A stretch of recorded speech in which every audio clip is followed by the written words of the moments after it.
Had a little bit of a rough journey, had a blown tire, and then trying to make the sharp turn on the road that I didn't get to finish last time. I crushed the rear blinker light and the license plate. So that was what happened on the trip in yesterday. I'll walk around and show you what I'm going to get going this trip. Sun's just fixing to come up over the mountain there. So the pond has dried out some since I was here. The dove, I probably had 40, 50 dove here this morning. They fly in and bathe in this little pool here. I was wondering where all those droppings came from. I thought maybe it was ducks, but it's definitely doves. You can see all the feathers. There's feathers everywhere around here.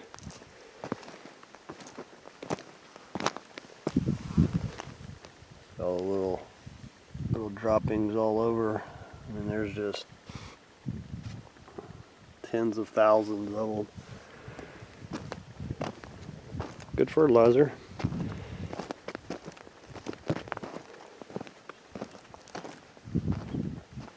So we had a really hard rain after I left, and it flooded this well hole and collapsed the sides because the water was up against it for so long. All this collapsed, and then a portion of that collapsed there. You can see the water line was right in there. I would say it was as high as this shelf here. So I've got a mess to clean up. I'm going to pump the water out of there and see how much soil went down inside the well. I'll clean that out. Probably going to have to rearrange my ladder and my center pole there, which I was going to have to redo the pole anyway, but looks like now it's more of a sense of urgency on it. So the pecan tree is live. Looks like it grew quite a bit.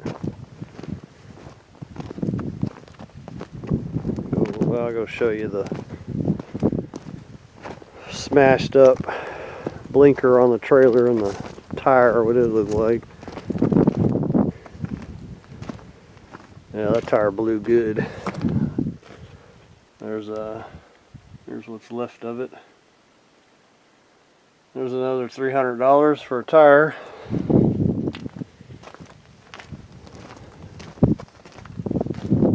This is the tire, the location where the tire blew. Yeah, I smashed my license plate up pretty good, and my light. Hopefully it still works enough to make the trip back. Doesn't look like it hurt anything. That can't be repaired fairly easy. I'm going to just bend this bracket back down. That was coming around that corner up there where it's real sharp corner, and then it goes back up, which I'm going to fix this trip. Let me go up here, and I'll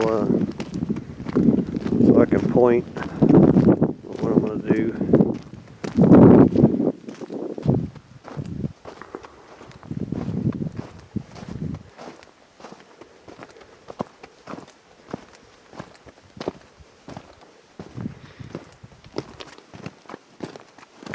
See that water coming down this other creek, pulled all this sediment out here. Calving right there, pretty good.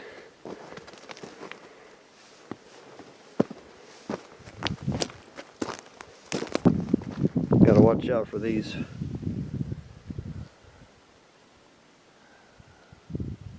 dog choya.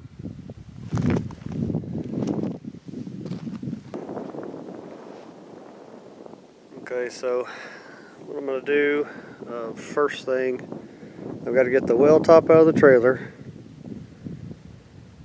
I'm going to clear this little section here that's still got the brush and stuff there. Haul that two loads of rock out of there over to the other pile. I'm gonna clear the brush right in here. Pull, that's a topsoil right there. I'm gonna pull that along with all the topsoil that's along the creek that's right here back, and then I'll start cutting this out right here and using that to fill in that last section on the road, make it so it's nice and easy to get out of here. Got some fruit here, some little tunas.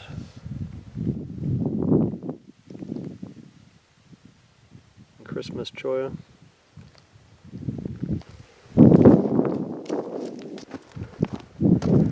I want to put that topsoil through here. You can see all the feathers floating in the water.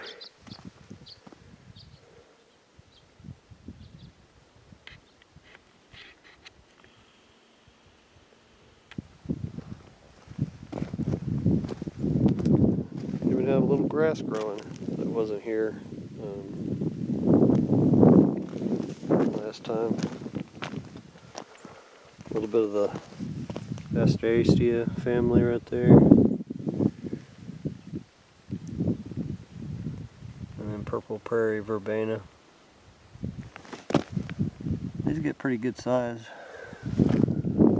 Yeah, this is going to be real nice. All this will be full of wildflowers and grass, along with the trees that I plant through here.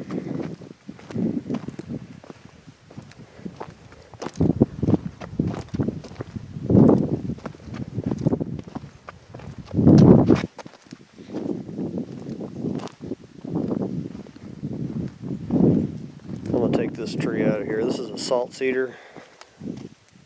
It's invasive. Doesn't really produce anything that the wildlife uses. The only thing it's good for kind of is shade, but it doesn't even produce much shade. I'd rather my pecan tree right here to develop and produce pecans and shade.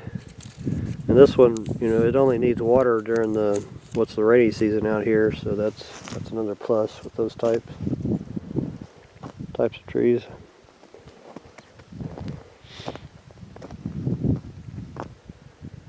Yeah, the well, I'm gonna go over there. It's not as easy to get there anymore. Go through the grass.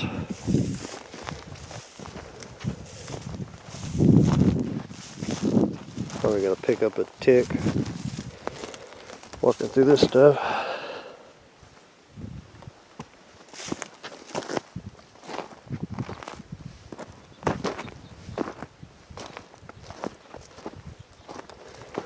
I doubt I'll have time, but I'd like to clear this little section up and pull that topsoil out of there and make just a little bitty dike right there to make the water come up about another foot higher.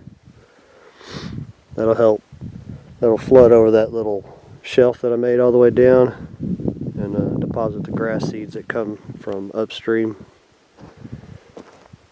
and help, you know, saturate the ground real good. Get as much out of the water. So this little mesquite here, this honey mesquite, grew back from the stump when I cleared this. This is a year's worth of growth. So if they have water, they can grow a pretty good amount in 1 year. It's got to come out of here though. It's in the pond, future pond anyway.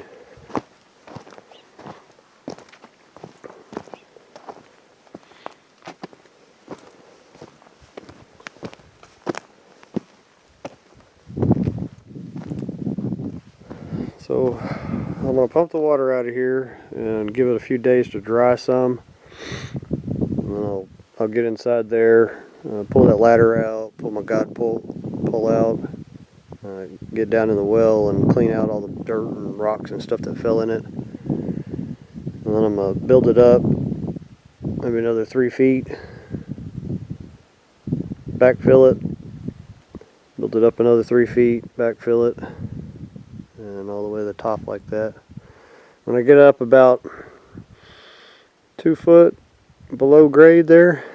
I've got to put a box, which will be a junction box, in for future wire, and it'll be power for the pump that's going to be down in there.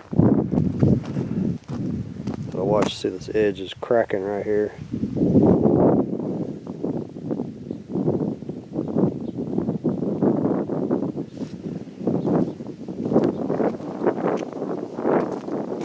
So I'll have a little sleeve going this way for the water pipe for the 1.25 inch water line that goes to the pitcher pump. And then I'll have another sleeve for the 2 3/4 lines that are going to come off the electric water pump that's going to be down there. And then I'll have 6 2-inch conduits stubbed out of a junction box that'll be on the inside of the well.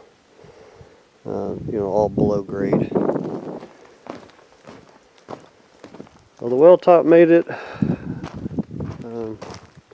all the way here. I was kind of worried about it the way I had to, you know, it's kind of precarious how I had to haul it. I got to get all this stuff out of here this morning.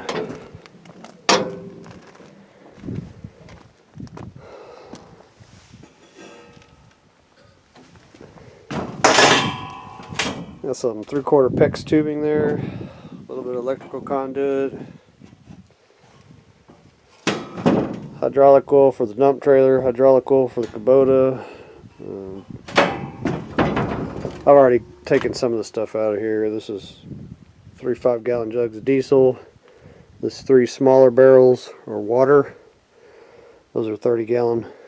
Got a 55-gallon full of diesel. 30-gallon gas caddy full of diesel. Yeah, this thing rode pretty good. Didn't move, and I definitely roughed it up on the way in here, especially coming down this road right here. I got to take my straps off, take that plywood off, and then I've got my lifting point at the top there. I'll put the bracket on there and lift it up, and get it out of the trailer, and then I got to take the crate off of it that I made. And once the well's done, I'll set it on top. It's going to look like a big old picnic table. Probably 12, 15 people can sit around it. Well, I guess I'm done rambling this morning. This was kind of a long one. I'll make some videos as I progress. I'll video getting the well top out of the trailer. I'm sure somebody will be interested in seeing that happen. See y'all later.